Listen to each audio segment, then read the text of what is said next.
Well, I think most people probably would say Martin Luther King, maybe Rosa Parks, but I think I'm kind of changed pace a little bit. I think you have a lot of African Americans that have been inspiration really to a lot of people. I would probably say Jackie Robinson. Jackie Robinson was born January 31st, 1919, and in 1947, he became the first African American to ever play in a Major League Baseball. Up until that time, he was playing in an All American, what they call Negro League. Also in 1949, he was selected to become an All-Star baseball player from 1949 to 1954. Backtracking a little bit, 1947, he was the MVP player, rookie of the MVP player of the league. He played in 10 World Series. I take that back. He played in 6 World Series. Okay, he played for 10 years in the Major League. He was inducted into the Major League Hall of Fame in 1962. The reason why I feel that he was very inspirational in my lives and a lot of another African American life was that you got to remember back in the 40s. We talking about 1947. Although he was a member of the Brooklyn Dodgers baseball team, he still was treated as a second-class citizen. He ate at different restaurants. He traveled different. He got a lot of hatred, death threats that was put upon him. Some of his teammates mistreated him. But yet what he did is that he took the other cheek, took the high road, and he understood the importance of him. He understood that moment. That moment was special. That moment that he was the first.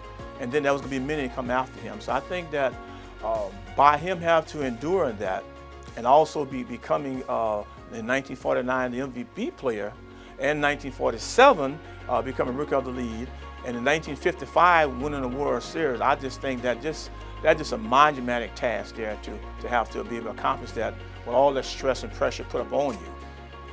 I think Black History Month is very important, and mainly because I think as we get further from the movement with Dr. Martin Luther King and the dogs and the water being put on us and the lynching, I think in some of those times our history we kind of get foggy.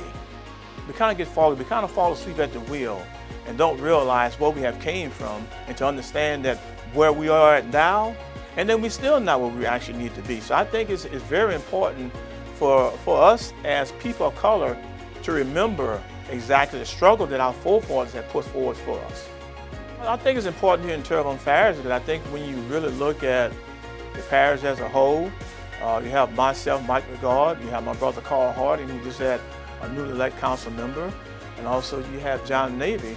Well, really, we are the only 4 really elected major Black candidates here in Terrebonne Parish. I just think that we as people of color have to understand that we value here, that we are important here. We're as important as anybody else. We're just as smart as anybody else. And since I'm talking about smartness, I'm gonna kind of deviate a little bit. Back in the early 70s, we had great black quarterbacks.